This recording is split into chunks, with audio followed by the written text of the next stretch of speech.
ये जो हमारी पहली क्लास है आंसर राइटिंग की, तो इसमें 2-3 मिनट पहले हम आपको बता दे रहे हैं कि आंसर आपको लिखना कैसे है। तो ये हमारा एक क्या होना चाहिए, स्ट्रक्चर होना चाहिए आंसर लिखने का, जिसमें हमें क्या करना है, हमसे पूछा क्या है वो देखिए पहले कि हमसे पूछा क्या है। हमें सब कुछ नहीं लिखना है, नो डाउट कि हम न्यूज़पेपर पढ़ रहे हैं, करंट पढ़ रहे हैं, करंट के मैगजीन्स क्लासेस कर रहे हैं, तो हमारे पास कंटेंट बहुत ज्यादा होगा। तो क्वेश्चन अभी जैसे एक ये पूछा हुआ है आपका, 2 क्वेश्चन मैंने इसीलिए इसमें डाल दिए। भारतीय अर्थव्यवस्था के लिए सूक्ष्म, लघु एवं मध्यम उद्योगों की भूमिका का वर्णन कीजिए। और देश के अर्थव्यवस्था में, अब देखिए पहले वाला पैराग्राफ क्या कह रहा है आपका, इनका क्या इम्पोर्टेंस है, इम्पोर्टेंस है भी कि नहीं है, पहले तो ये बताइए। तो आपने अगर कहीं से कुछ पढ़ रखा है मैगजीन्स वगैरह से, या आपके पास कोई ऑथेंटिक रिसोर्स है, या आपके आपके पास बहुत अच्छा कोई अपना थ्योरी है, या कोई आपके पास कोटेशन है किसी का, तो आप वो सब कुछ यूज कर सकते हैं। लेकिन कोशिश करिए 20 से 25 शब्दों में, बहुत ज्यादा हो तो 30 शब्दों में अपनी बात कह के खत्म कर दीजिए। अभी हम लोग देखेंगे कि आंसर लिखा कैसे जाता है, ठीक है। बहुत ज्यादा जी 30 वर्ड में, अगर 250 शब्द का है तब। और मैंने ये वाला दिया था आपको 150, और ये जो आंसर है ये दोनों के लिए है। हमारी आयोग की डिमांड 250 150 से ज्यादा की नहीं है, आप लोग भी जानते हैं, ये हमारी वर्ल्ड लिमिट है, ठीक। अब पहली लाइन में इन्होंने इन्होंने बता दिया है कि आप हमको बता दो कि इनकी महत्वता है कि नहीं है, हमारे लिए इम्पोर्टेंस है कि नहीं है। तो पहले हम बताएंगे कि जो describe the role of MSME क्या है, तो उनके रोल के बारे में थोड़ा लिखेंगे। अभी जैसे मैंने यहाँ पे आरबीआई की एक रिपोर्ट ली है, एक रिपोर्ट का मतलब एक कंटेंट लिया है कि उसने क्या बोला है। आप लोग चाहें तो कुछ और ले सकते हैं, 2-3 तरह से लिख के आपको बता देते हैं। फिर दूसरा क्वेश्चन है कि देश की अर्थव्यवस्था में एमएसएमई क्षेत्रों द्वारा सामना की जाने वाली समस्याओं की चर्चा कीजिए। तो ऑब्वियसली जब इनकी इंपॉर्टेंस है, अब देखिए कहीं ना कहीं आपके क्वेश्चन में ही है, इंपॉर्टेंस होने के कारण ही तो ये समस्या का सामना कर रहे हैं, अंडरस्टूड है, इतना क्वेश्चन आपको समझना पड़ेगा। यहाँ तक क्लियर है आप लोगों को? जी ठीक है, तो अब हमें क्या करना है, इसकी समस्याओं के बारे में बताना है। समस्या पूछी है, समस्या बताएंगे, लास्ट में थोड़ा सा कंक्लूजन दे देंगे, खत्म। मतलब मेन फोकस क्वेश्चन का कहाँ पर है कि समस्याओं की चर्चा कीजिए, ठीक है। उनकी प्रॉब्लम्स जो वो लोग फेस कर रहे हैं उसको डिस्क्राइब करना है यहाँ पर हमको। दूसरा क्वेश्चन ये बन सकता है कि भारत के एमएसएमई क्षेत्र के उद्योगों को भारतीय अर्थव्यवस्था का विकास इंजन कहा जाता है। तो ऑब्वियसली जिन लोगों को एग्रीकल्चर में भी काम नहीं मिल रहा है, जो कृषि के कामों को छोड़ रहे हैं, वो कहीं ना कहीं आपके कहाँ छोटे छोटे उद्योगों में ही लग रहे हैं। जैसे कपड़ा बनाना हो गया, जूता बनाना हो गया, ठीक है, किसी मसाले फैक्ट्री में लग गए, कहीं पापड़ बनाने वाली फैक्ट्री में लग गए। तो जो छोटे छोटे से उद्योग हैं, और ये कम भी हैं और ज्यादा भी हैं, कहाँ पे कम है कहाँ ज्यादा है, इनका रिलेवेंस कितना है। तो अब क्वेश्चन में आपसे सिर्फ ये जानने की कोशिश की गई है, और इस पे क्वेश्चन आपका बनेगा इस साल, चाहे पीटी में इसके लॉ के ऊपर क्वेश्चन आ जाए, चाहे आपका मेंस में आ जाए। क्योंकि आप लोगों ने लॉकडाउन के टाइम में देखा था कि एमएसएमई को बढ़ाने के लिए ही गवर्नमेंट ने कितनी सारी पॉलिसीज दी थी। अच्छा, पॉलिसीज की चर्चा यहाँ पर हम लोग नहीं करेंगे, सिर्फ क्वेश्चन डिस्कस करेंगे। पॉलिसीज भी हम लोग इसमें इंक्लूड कर सकते हैं, लेकिन वो पॉलिसीज का हम आप लोगों को पीडीएफ अलग से देंगे, ठीक है। अब विकास इंजन क्यों कहा जाता है ये हमें बताना है। यह क्षेत्र वर्तमान में कई मूलभूत चुनौतियों एवं समस्याओं का सामना कर रहा है, जिसके समाधान का राष्ट्र के लिए व्यापक सामाजिक आर्थिक निहितार्थ है, चर्चा कीजिए। अब पूछ रहे हैं कि ये जो सामना कर रहा है, अब क्वेश्चन का आंसर वही ऊपर वाला होगा वही नीचे वाला होगा, थोड़ा सा सिर्फ लिखने का तरीका चेंज हो जाएगा। अब आप लोग खुद देख रहे हैं कि समस्याएं यहाँ पर भी पूछी हैं, समस्याएं वहां पर भी पूछी हैं। यहाँ पर भी उन्होंने विकास का इंजन कहा जाता है, दैट्स मीन्स कि इतना इंपॉर्टेंट है वो कि उसको हम बैकबोन मान रहे हैं इकोनॉमी की, ठीक। उसी तरह से वहां पर भी पूछ रहे हैं कि भूमिका का वर्णन कीजिए, आखिर ऐसा क्या है कि ये इतने इंपॉर्टेंट है। क्वेश्चन समझ में आ गया आप लोगों को ये? और आर्थिक सामाजिक प्रभाव पूछा है, तो ऑब्वियसली जब रोजगार मिलेगा तो पैसा मिलेगा, पैसा मिलेगा तो वो इन्वेस्टमेंट होगा, डेट्स मीन्स कि वो मार्केट में आएगा। मार्केट के में आने का मतलब इकोनॉमी का सिंपल सा कॉन्सेप्ट है कि इकोनॉमी बूस्ट करेगी। क्वेश्चन आप लोगों को समझ में आ गया? जी मैम। जी।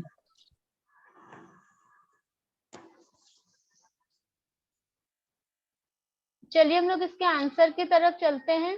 ये पीडीएफ आप लोगों को हम प्रोवाइड करवा देंगे क्लास के बाद, और इसको यूट्यूब पर भी डालेंगे, तो आप लोग अगर दोबारा देखना चाहें तो वहां से भी देख सकते हैं।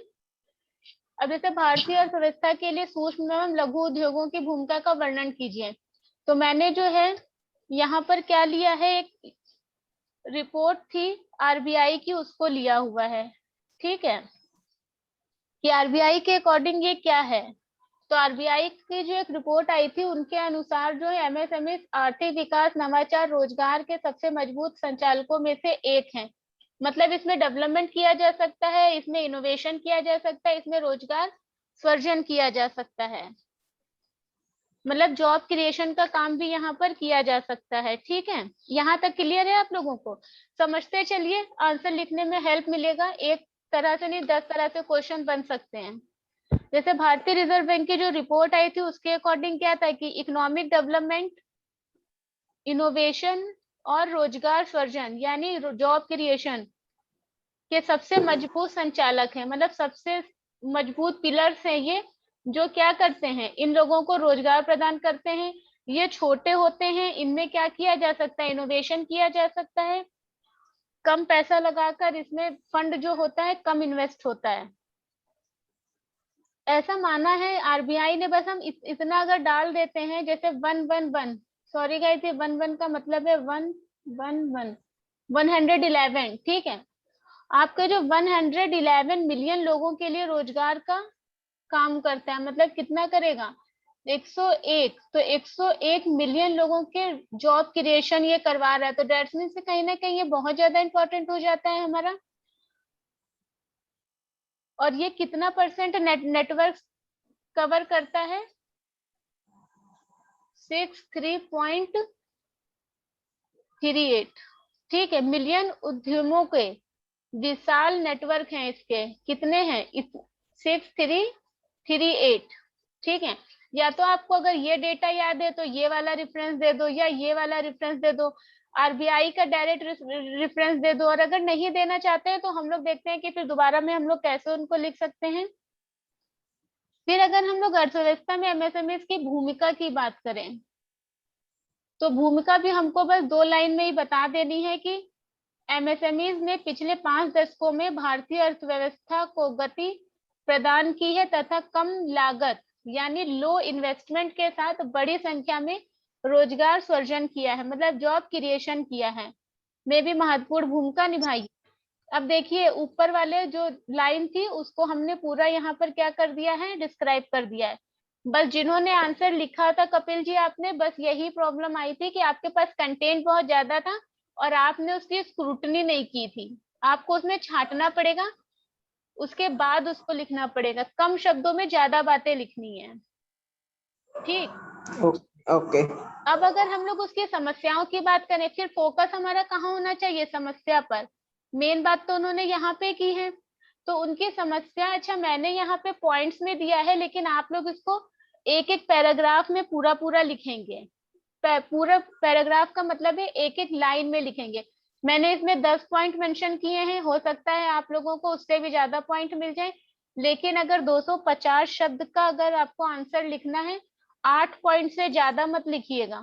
बहुत हार्डली लिख लीजिएगा तो 9 पॉइंट लिख दीजिएगा, क्योंकि उतने में ही आपकी जो वर्ड लिमिट है वो खत्म हो जाएगी। 250 अगर करते हैं तो आप 9 पॉइंट से ज्यादा मत लिखिए, क्योंकि आपको इंट्रोडक्शन लिखना है प्लस कंक्लूजन लिखना है और यहाँ का कंटेंट लिखना है बॉडी का।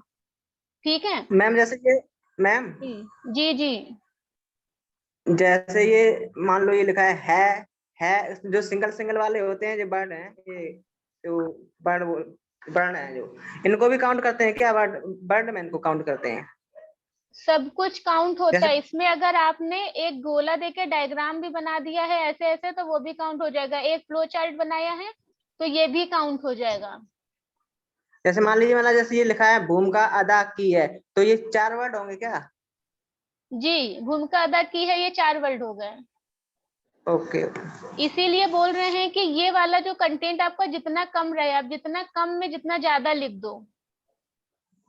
तो इसीलिए मैंने आपको बताने के लिए लिखा है कि पहली चीज तो हमने रेफरेंस दे दिया किसी रिपोर्ट का, कोई इंटरनेशनल रिपोर्ट भी हो सकती है, इंडियन नेशनल रिपोर्ट भी हो सकती है, किसी ऑर्गेनाइजेशन की भी हो सकती है, बट ऑथेंटिक होनी चाहिए। ऐसा नहीं है कि जी न्यूज की कोई रिपोर्ट आई है वो आपने लिख दी है, जी न्यूज नहीं, गवर्नमेंट होनी चाहिए लेकिन मीडिया की नहीं होनी चाहिए। डीडी न्यूज की नहीं ले सकते मैम, वो तो सरकारी चैनल है। सरकारी है लेकिन हमें ऑथेंटिक ऑर्गेनाइजेशन की ही लेनी है, सरकारी मतलब जो मंत्रालय की होती हैं। अगर डीडी न्यूज ने किसी गवर्नमेंट के डेटा को डिस्क्राइब किया है तो आप ले सकते हैं, तो दैट्स मीन्स कि आप डीडी न्यूज का क्यों लिखेंगे, डायरेक्ट उनका लिखेंगे ना। जैसे आरबीआई ने कहा है, या तो आप आरबीआई लिखिए या लिख दीजिए कि हाल ही की रिपोर्ट के अनुसार एमएसएमई आर्थिक विकास, नवाचार, रोजगार में सबसे महत्वपूर्ण संचालकों में से एक है।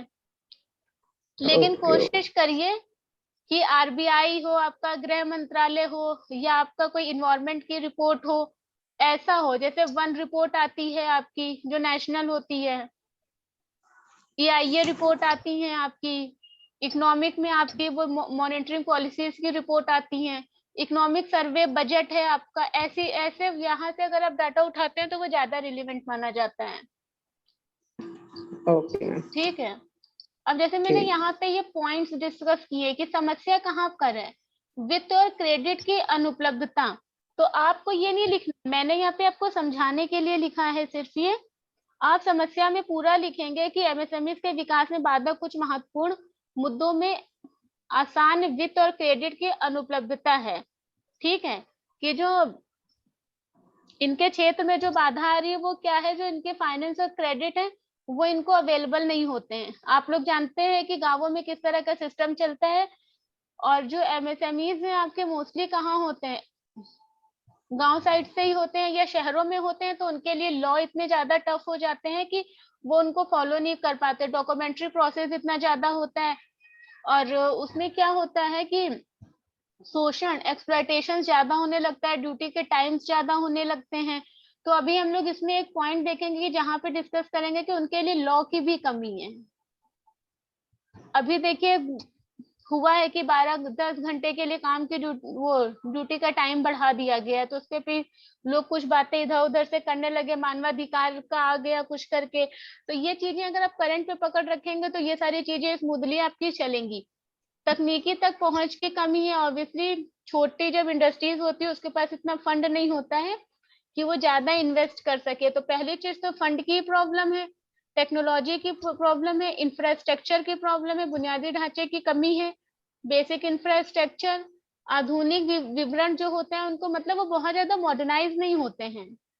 ठीक है, उनका जो नेटवर्क होता है बहुत ही सीमित होता है। अगर वो यूपी में है तो सिर्फ यूपी में रह जाएंगे, यूपी का एक गांव है तो वो वहीं पे रह गए हैं। तो इस तरह की चीजें, कुशल श्रमिकों का अभाव होता है। एक अभी पोर्टल नया लॉन्च किया गया है, कौन मुझे बताएगा,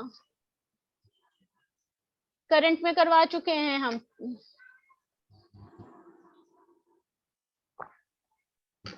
अब आप लोग अपने नोट्स ना रिवाइज करके मुझे बताइएगा अभी शाम की क्लास में, ज्योग्राफी की क्लास में, ठीक है।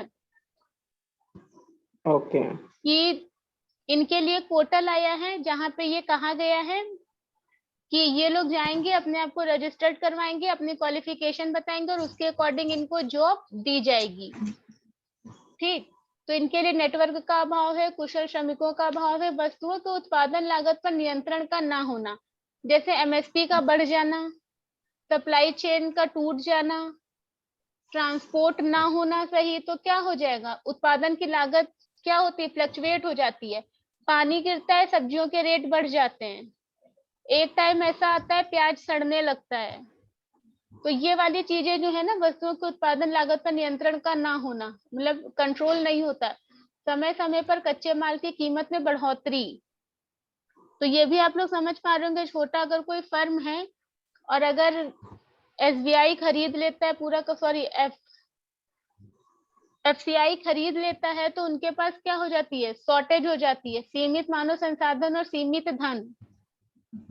2 पॉइंट और हैं इसके। लघु उद्योगों के लिए कानूनों का प्रभावी ना होना, और कॉन्ट्रैक्ट कर लिया जाता है जो कारीगरों के साथ, मतलब बाउंड भरवा लिए जाते हैं। कॉन्ट्रैक्ट लेबर जो होते हैं वो अनऑर्गेनाइज सेक्टर में ज्यादा देखने को मिलते हैं।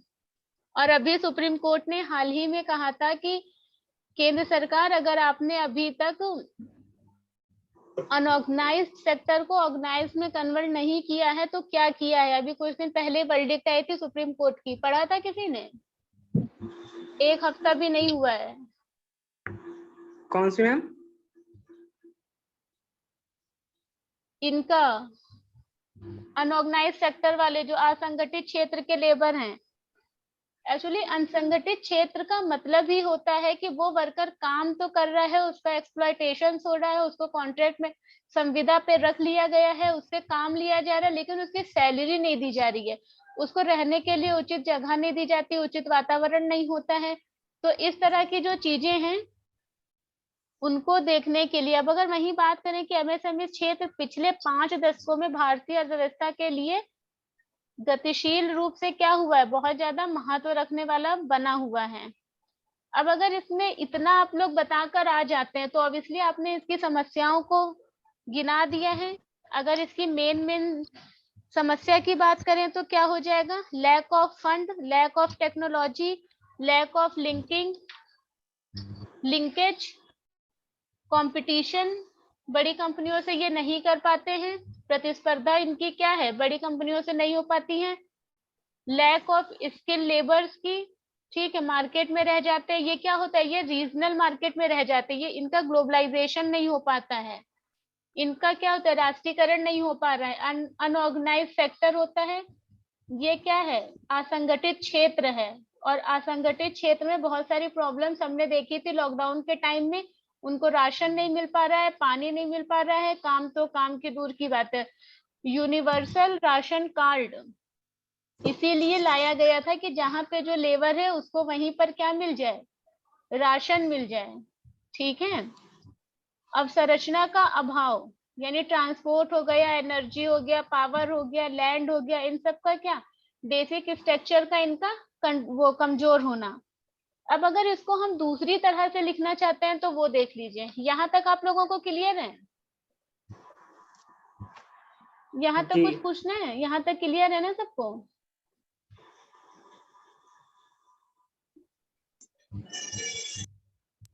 मैम इसके इंग्लिश में भी नोट्स मिलेंगे क्या? जी, आपको अभी मैंने दिखा दिया था कि इसके नीचे इसका पूरा जो समझाया है पूरा इंग्लिश में दिया हुआ है, इसका पीडीएफ हम आपको सेंड कर देंगे, ठीक है? ठीक है, थैंक यू मैम। हाँ, क्वेश्चन आंसर की राइटिंग की क्लास जब भी होगी आपको उसके नोट्स दोनों लैंग्वेज में दे दिए जाएंगे। और मेरी क्लास के मोस्टली नोट्स जो होंगे आप लोगों को बाइलैंग्वेज ही होंगे। हाँ मैम, ठीक मैम, थैंक यू वेलकम। अच्छा, अगर अब इसको अभी हम लोग इसके कंक्लूजन पे नहीं पहुंचे हैं, ठीक है, अभी हम लोगों ने इसका इंट्रोडक्शन लिखा है और इसका बॉडी पार्ट लिखा हुआ है। कंक्लूजन में हम लोग इसके पहुंचेंगे, लेकिन देखें कि क्या हम लोग इसका इंट्रोडक्शन किसी और तरीके से लिख सकते हैं। तो ये तो हो गया कि एक ही हमने भारतीय रिजर्व बैंक की रिपोर्ट की बात कर ली कि इतने इतने लोग हैं, ये है, ये चीज यहाँ पे खत्म। अब लिख सकते हैं हम लोग दूसरी तरीके से कि भारत हमेशा से छोटे उद्योगों का देश रहा है। आप लोग स्टार्ट कर सकते हैं। मान लीजिए कि आपको कुछ नहीं आता है, सपोज दैट कि आपको कुछ नहीं आता है, ठीक, और आपको क्वेश्चन लिखना है, तो क्या लिखना है, why we need of MSME, यही हमें बताना है और उनकी प्रॉब्लम्स बतानी है कि उनकी प्रॉब्लम्स क्या है। लास्ट में कंक्लूजन दे देना है। तो हम लोग क्या करेंगे, सेकंड तरीके से लिख लेंगे अगर आपको डाटा नहीं याद है तो। हम भारत हमेशा से छोटे उद्योगों का देश रहा है, भारत के हर गली घर में कोई ना कोई छोटा उद्योग पनपता रहा है।